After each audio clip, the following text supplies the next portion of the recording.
Have you ever made a big decision and told yourself, I'm stepping out in faith, but later wondered, did God actually lead me here, or did I just want this so badly, I convinced myself that He did? Well, there's a fine line between faith and forcing it. And knowing the difference can save you a lot of pain. I'm Pastor Isaac Portillo of I Am Church. Come on, let's get into it.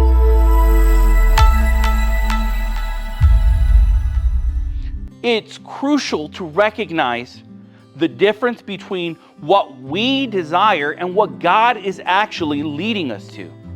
You see, faith isn't about closing your eyes and jumping, hoping God miraculously catches you on the way down. It's not a reckless risk wrapped in spiritual language, but rather biblical faith is grounded.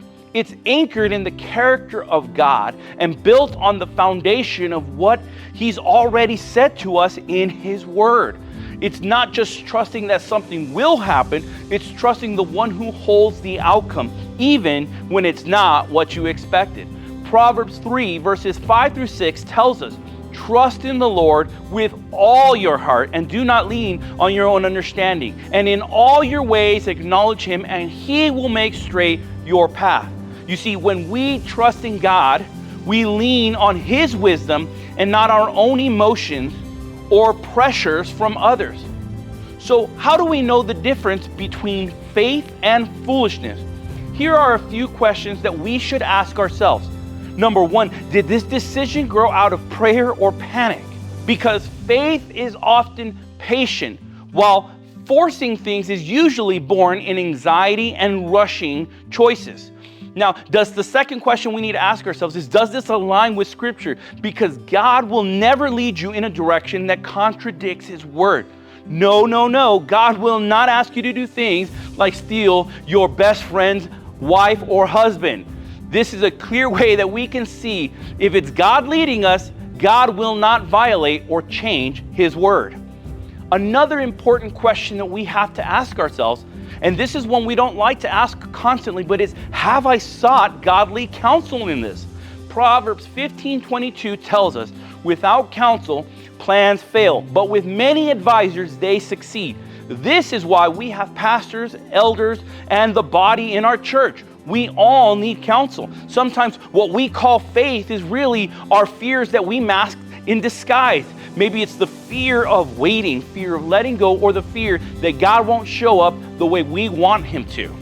You see, this reminds me of the story of Abraham.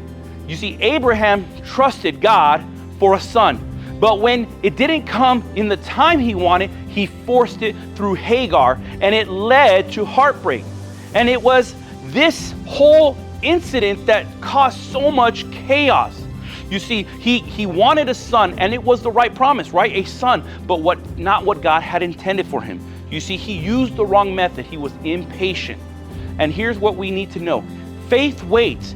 Faith listens. Faith obeys, even when it's slow or not what we want. But forcing it skips prayer and rushes past counsel and past peace. See, if you're in a decision right now, I urge you to pause. Don't move from pressure. Instead, move from a place of peace. God is not trying to hide His will from you. Instead, what I encourage you to do is spend time in prayer and seek counsel. And when the time is right and the heart is right, faith will look a lot less like striving and more like surrendering to what God has for us.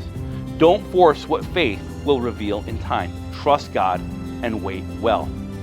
And as always, we want to remind you, if you need a place or worship, and you need someone to talk to, you can join us here at I Am at 10 a.m. on Sundays. And if this has encouraged you, please like, share, comment, and subscribe for more faith-based content. We love you. God bless.